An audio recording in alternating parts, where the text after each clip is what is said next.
We're going to talk about the good, the bad, the ugly, and Dylan Cease. And should we still be drafting Fernando Tatis in the first round in 2026 fantasy baseball drafts? We're talking those names and more on today's action-packed episode of Locked On Fantasy Baseball.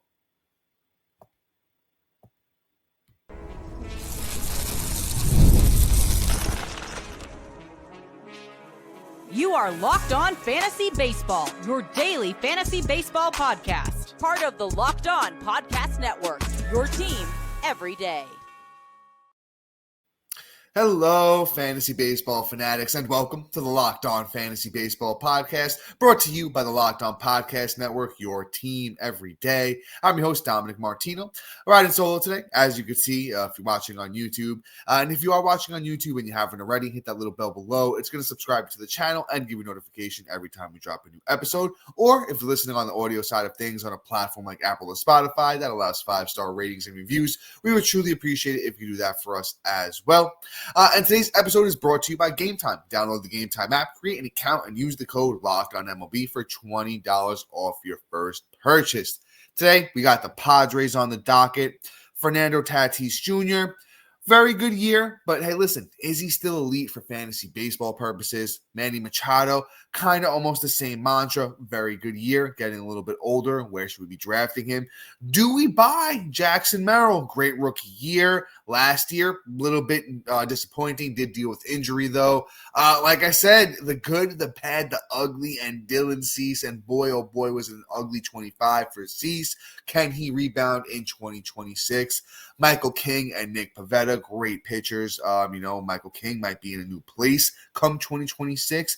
Nick Pivetta, do we believe in the career year? Joe Musgrove returns for the Padres. We're going to be talking him. Mason Miller looks like he has the closer job to his own. And then who is their top prospect? Ethan Salas. So per usual, we will do the bats, the arms, and then we will talk about the top prospect for this team on the review of the Padres. Of course, we're putting that fantasy baseball take of utmost importance when we do these reviews. But first, Fernando Tatis Jr. Last season in 2025, Tatis played in 155 games, had 594 at-bats, 111 runs, 27 doubles, 2 triples, 25 homers, 71 RBIs, 32 steals. He had 89 walks to 129 strikeouts, so he was great for your points leagues players out there, and he hit 268. Now, the thing with, the Padres, Fernando Tatis Jr. is, has dealt with injuries a lot in his career, had the PED suspension in, 2022. So it's really been a very unorthodox or a very unpredicted run here for the first few years of Tatis's career, right?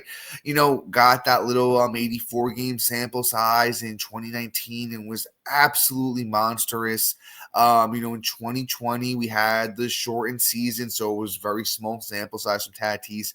Had that monster 2021. It was only 130 games played. He had 42 homers, still 25 bags, hit 282.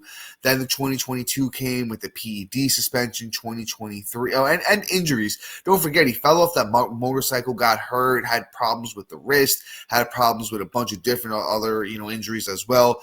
Played 141 games in his return in 2023. Really wasn't himself though. It was 25 homers, 29 steals at 257. Got injured again in 2024. Only played 102 games. Had 21 homers, 11 steals at 276. So the 155 games played in 2025 is Tatis's career high. I want to say he finally got his feet under him at 26 years old.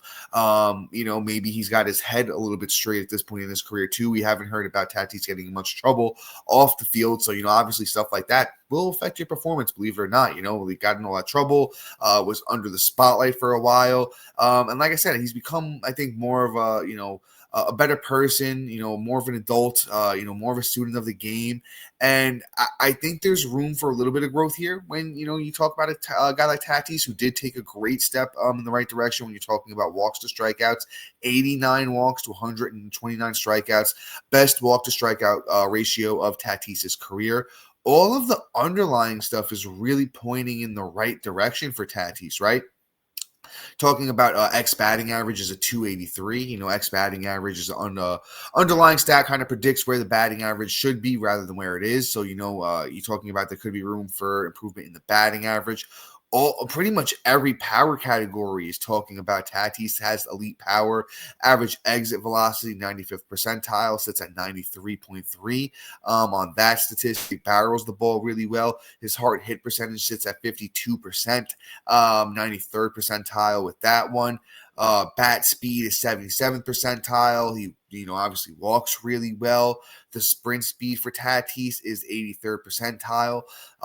Very fast for Tatis. So I really do think there's room for Tatis to be a 35 kind of guy, and I think he can be a lot closer to his career 277 batting average than the 268 mark we saw this past season. I think we're going to see some fatigue with Tatis. That's my personal opinion. I think we're going to see a lot of fantasy baseball players say, you know what? We kind of know who Tatis is at this point in his career. And, I think he might move down a little bit in drafts. I could be wrong. Tatis was coming off the board in 2020, going into 2025 as the 14th player overall. I think that's a good spot. I think if you're taking him at the end of the first round, I'm not mad at that. If you want to pair him with somebody who's a little bit more consistent, let's say maybe you drafted, maybe pair him with a Vlad. If Vlad is still going around that point, that's a great one because Vlad was going off the board as the 15th player overall. I like that because Vlad is going to be steady in the batting average department, and be a little bit more consistent in the RBIs, where Tatis is going to give you more of the runs, the steals. And, I like I said, I really do think Tatis, there's a version of Fernando Tatis Jr. that looks a lot closer to that 2021 output than what we saw this year. I think there's a lot more power in that bat. I think you're talking he could easily be 30 plus homers.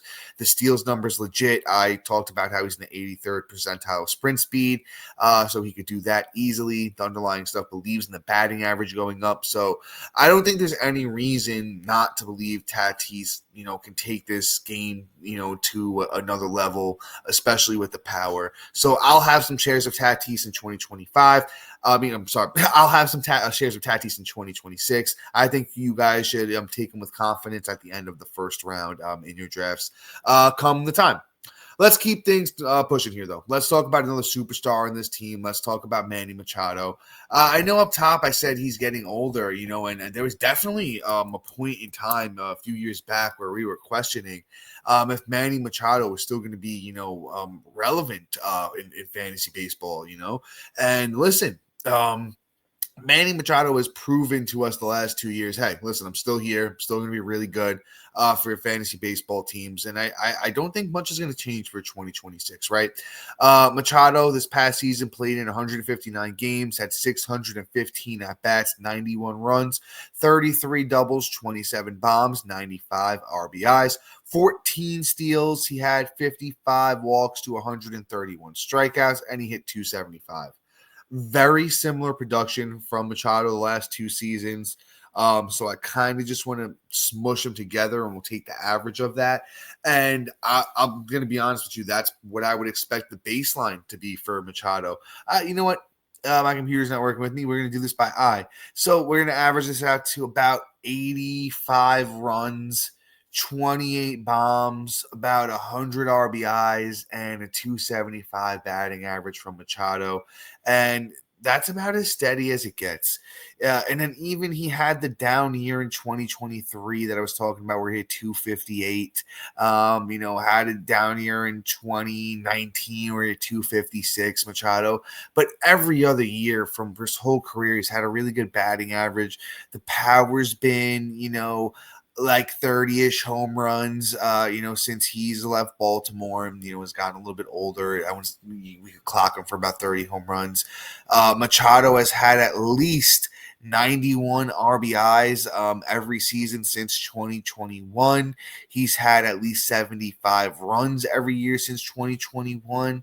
I think we know who he is. I think Machado is kind of just a stabilizer in your lineup. You kind of take Machado and you're like, yeah, you know what, man, if I was a little bit risky, I'll throw Manny Machado in my lineup. I know who he is.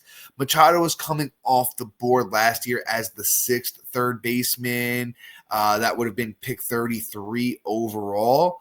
I have my way too early rankings pulled up for third base.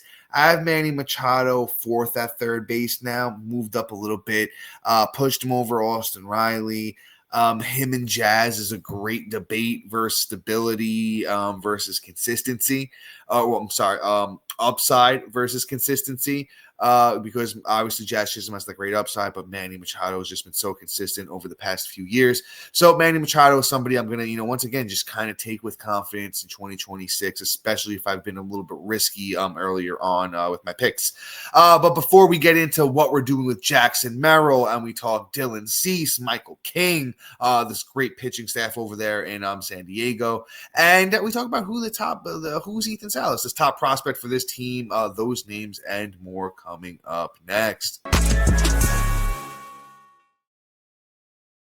And all right, guys, I want to talk to you about my friends over at Game Time. NFL season is back, and honestly, there's nothing better than being in the stadium surrounded by fans cheering on your team. But actually getting the tickets, that's the tough part. Queues, login screens, surprise fees, it takes all the fun out of it.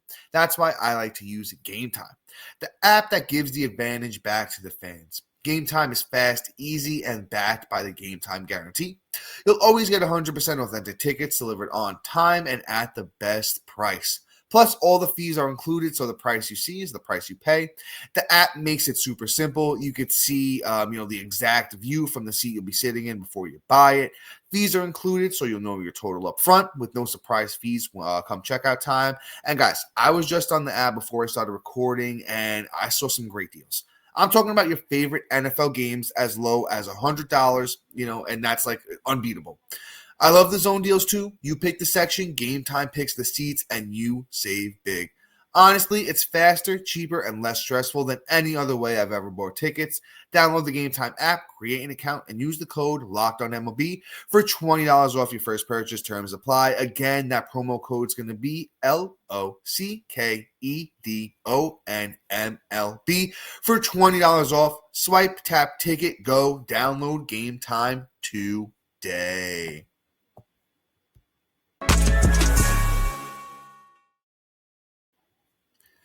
And all right, guys, let's just jump back into it. Let's talk about Jackson Merrill, right? Young star of this team, dealt with a plethora of injuries this past season. Kind of left us wanting more, was a bit lackluster. Season total numbers for the games he played isn't absolutely horrible, right? So let's talk about it. As a 22-year-old Merrill in 2025, played in 115 games, 440 at-bats, 59 runs, 25 doubles, 6 triples, 16 homers, 67 RBIs, stole 1 bag, had 33 walks to 108 strikeouts, and hit 264. One of the biggest things that I noticed that, most people might not look at right away is that Merrill had 33 walks in 115 games in 2025, compared to only 29 walks as a rookie in 2024 in 156 games. So you're talking about 51 more games played as a rookie for Jackson Merrill in 24, and he had 4 less walks. So the walks were up. Strikeouts were up a bit too. It's 108 strikeouts compared to 101 strikeouts. But it's still, it to me, that looks like it's a step in the right direction, right? He's willing to take more walks. Even though the strikeouts were up a little bit too. Batting average goes down to 264. I hear that. I think Merrill's better than that. Kind of just want to deep dive him here, a little bit more as we're talking about it, right? And, see if underlying stuff believes in it, and it doesn't. Underlying stuff says Merrill should be a 280 hitter. Expected batting average was around 280. And, that's where his career mark sits. 280 batting average on his career for Merrill. That's 271 games played, 994 at-bats. I would expect him to be a lot closer to that. The power, it's pretty legit for Merrill. I think he could be, closer to that 25, 28 mark, come 2026, with potential to be even a little bit better than that. The steals, the sprint speed is in the 80th percentile for Jackson Merrill. So the one steal, I think, had more to do with the injuries than actually him going out there and wanting to steal. Merrill could easily be a 20-20 kind of guy, 280 batting average. The runs and RBIs could be really good on this Padres team. And I think he's another guy that we're going to get value on. I don't think he's going to be as hyped up as he was coming into, the 2025 season. Merrill was literally coming off the board as an outfielder number 1 in 12-man leagues. He was coming off the board as the 12th outfielder, by the time draft season was wrapping up, and that was the 27th pick overall. I think we'll be able to get him at a way better price. I still think it's going to be elevated because outfield is trash coming into 2026. I'm just going to be honest with you guys. My early rankings, I've been working on them, and outfield does not look fun. Where did I wind up slotting Jackson Merrill in? I slotted Jackson Merrill in at outfielder number 20, and that kind of feels right to me. I think he's going to fall in that 20 to 24 mark, which is going to be a low-end outfielder number 2. I think it's going to be a little bit risky. The talent for sure is there. Jackson Merrill is talented enough to, pull off an outfielder number 2 performance, even with upside of being a low-end outfielder number 1. That's why we were drafting him there last year. It wound up being a mistake due to injury, and, maybe it was a mistake just in general on our part, predicting that Merrill could live up to the hype of an outfielder number 1 production. But let's see. I don't think it's going to be a bad call taking him as a low-end outfielder number 2. Maybe you got to just add some stabilizers into your lineup, a la Manny Machado or somebody like that. Vladdy is a great one, but Vladdy's obviously going to be, close to a first-round pick. But guys like that just we know who they are, will pair nicely with the Jackson Merrill just in case they don't pair out. It's a high upside play. I think it will work out for the most part. I think worst case scenario, maybe it's a 20 homer, 15 steal season for Merrill, like a 275 batting average, 80 runs, 80 RBIs. I think that's the lower end of what he can do. I'll be taking the stab at Merrill depending on, where ADP ends up. If he winds up being closer to an outfielder number 1, I won't be doing it just because it's going to be a bit risky for, my blood. But Jackson Merrill definitely is a young, talented player who I do believe in heading into 2026, and I wouldn't be mad if you guys decided to, believe as well.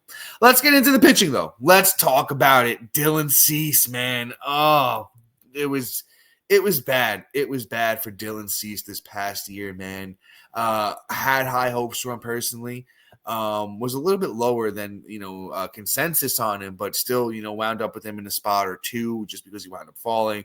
And I said, hey, you know what? Dylan Cease is going to be good, and he wasn't. 32 starts for Cease last year.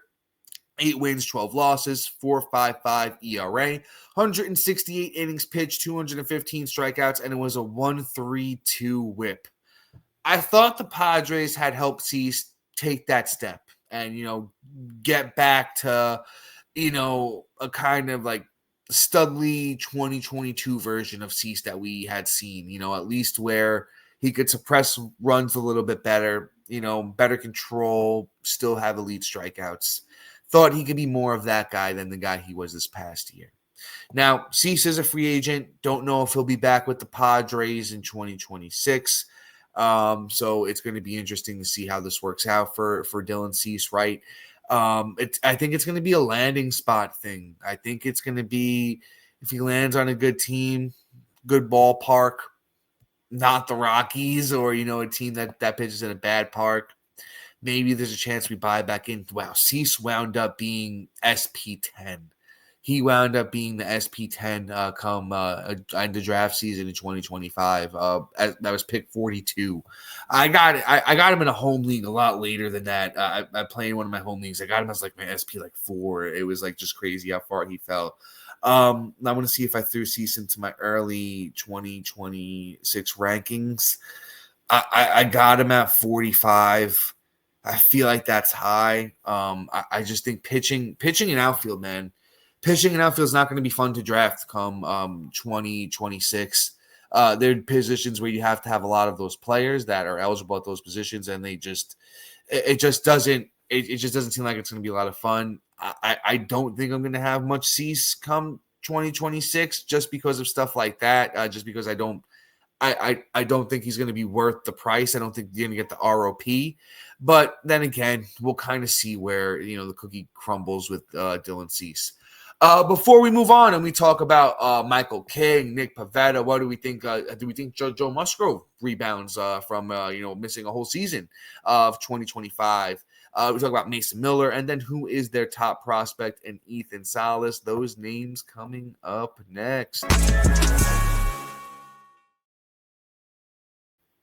And all right, guys, once again, before we continue, I got to talk to you about my friends, and it's my friends over at Prize Picks. Every day we make decisions, but on Prize Picks, being right can actually get you paid.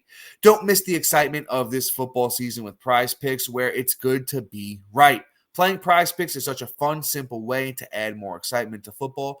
You just pick more or less than on player projections like Josh Allen's passing yards or Saquon Barkley's rushing for a touchdown, and you're in the game. I love how quick it is. You can make your lineup in under a minute. My favorite part personally, Prize Picks just added stacks. So if I just want to ride with a player, I can select their pass yards, rush yards, and touchdowns all in one lineup. It's also fun to follow other players in the app and copy their lineups with one click. And the new injury reboot feature, if your player leaves early and doesn't return, it won't count against you. And guys, that is so cool. Download the Prize Picks app today and use the promo code LOCKEDONMLB to get $50 in lineups after you play your first $5 lineup. That's code LOCKEDONMLB for $50 in lineups after your first $5 lineup. Prize Picks, it's good to be right.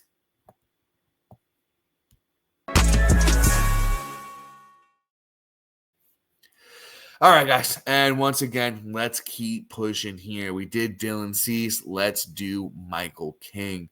I love Michael King, as a Yankee fan. If you guys didn't know, that's my team. I'm a New Yorker out here, born and raised, still out here in New York. Michael King comes from the Yankees.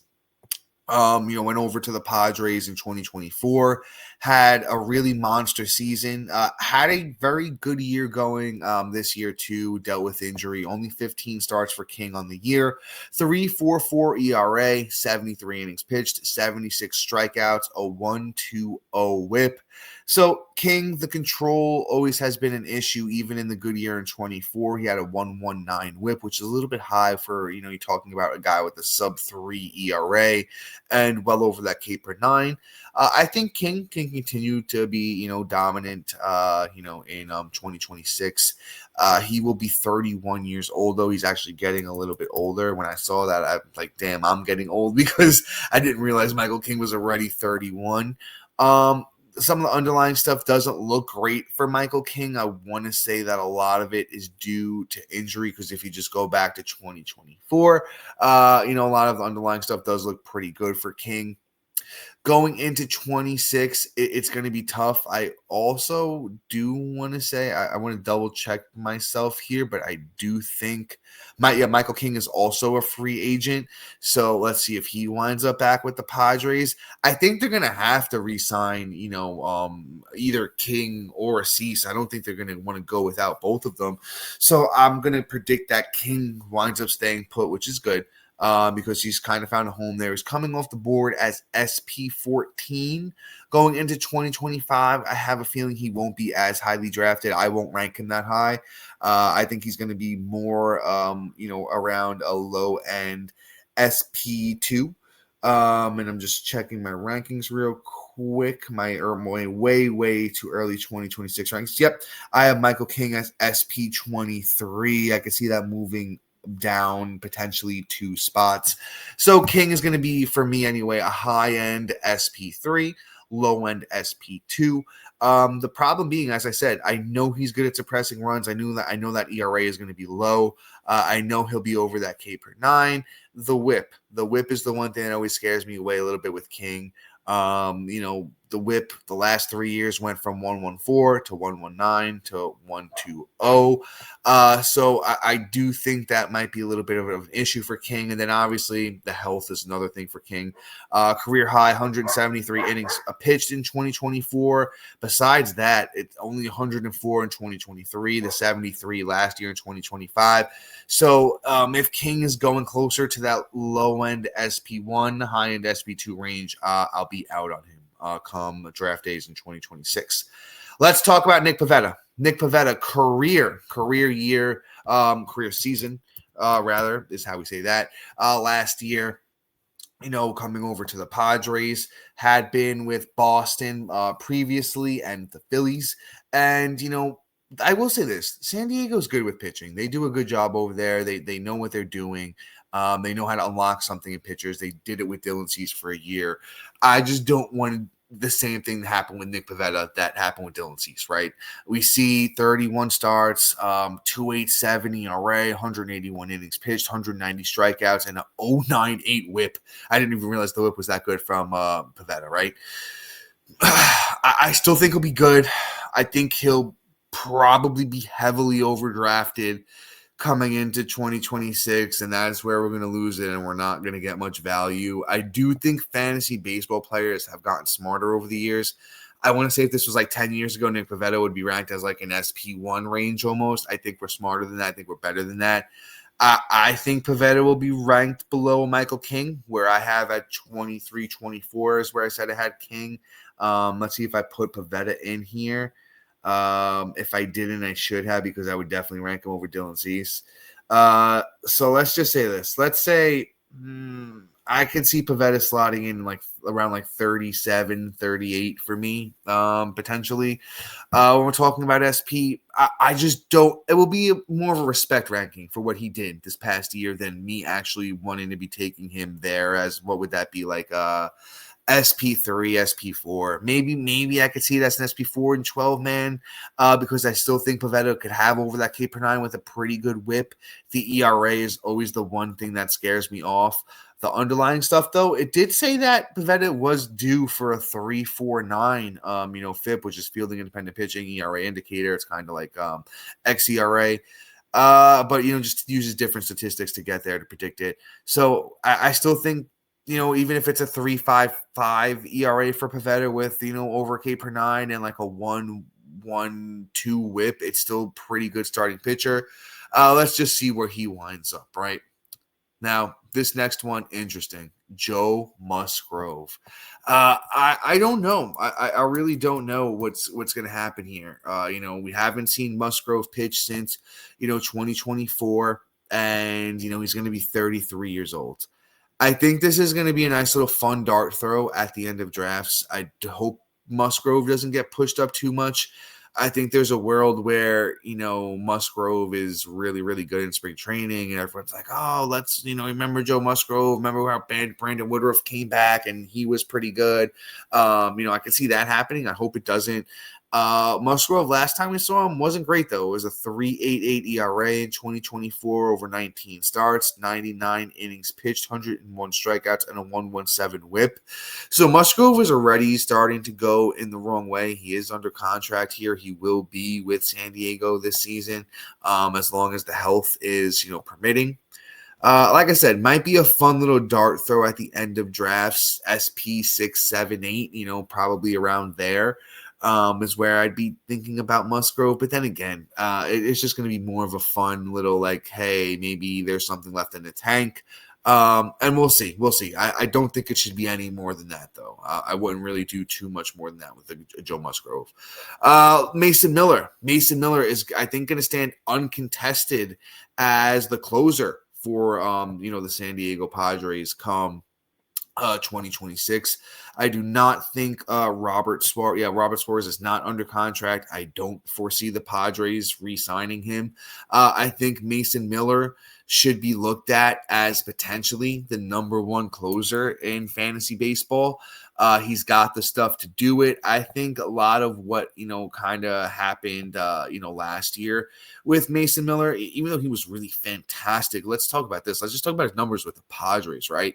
22 games with the Padres last year, an 0.77 ERA, 23 innings pitched, 45 strikeouts, and an 0.72 whip. We're talking about the next best closer in baseball. I think Mason Miller is going to take it and run with it.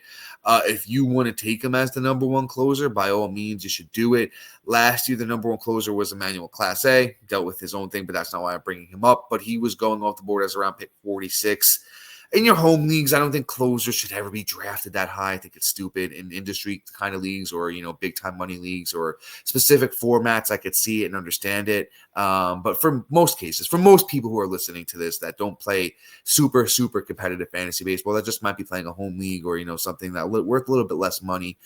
Closers isn't something I'd really invest in high, but I'm not going to be mad at you if you rank Mason Miller number one, because I'm probably going to do that. Let's talk about Ethan Salas real quick before we head out. Ethan Salas is the Padres' number one catcher. He is number one prospect. He is a catcher. He's the 77th prospect in all of baseball, 19 years old. Dealt with injury last year. Only got 10 games played in the minors in 2025. He did only hit 188 during that time with no homers and 2 steals. Ethan Salas is a project, man, and it's been a tough go of it in the minors for him so far. So if you are a dynasty league player or, keep your whole roster, maybe have a minor league system kind of guy, Ethan Salas for me is just somebody. I play in a home league, 12-man league.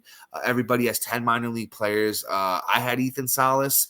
I moved on from him this past year. I do have a great minor league system in that league, but I moved on from him, and I don't recall if anybody wound up picking him up or not. I'm not telling you to drop Ethan Salas in your keeper or dynasty formats because he's still only 19 years old, could still really be great. Just I know in my kind of league where I didn't have the room for him anymore, I wound up picking up Edward Florentino, for instance. I believe I dropped Salas for Edward Florentino. I'd make that move in your league if you have the opportunity to. But guys, I'm getting a little bit long in the tooth here on this episode. I don't predict to see Ethan Salas in 2026. There might be a chance, but he needs some fine-tuning in the minors, so I wouldn't predict on that. But, guys, that is all for today. Shout out to our everydayers and new listeners for making Locked On Fantasy Baseball your first listen each and every day. For your second listen, check out the all-new Locked On MLB Game Night, every game, every night. All season long, get local analysis on a national scale. Find MLB Game Night on Locked On MLB on YouTube, wherever you listen to your podcast. And, guys, don't forget to check out the newsletter as well. Until next time, see ya.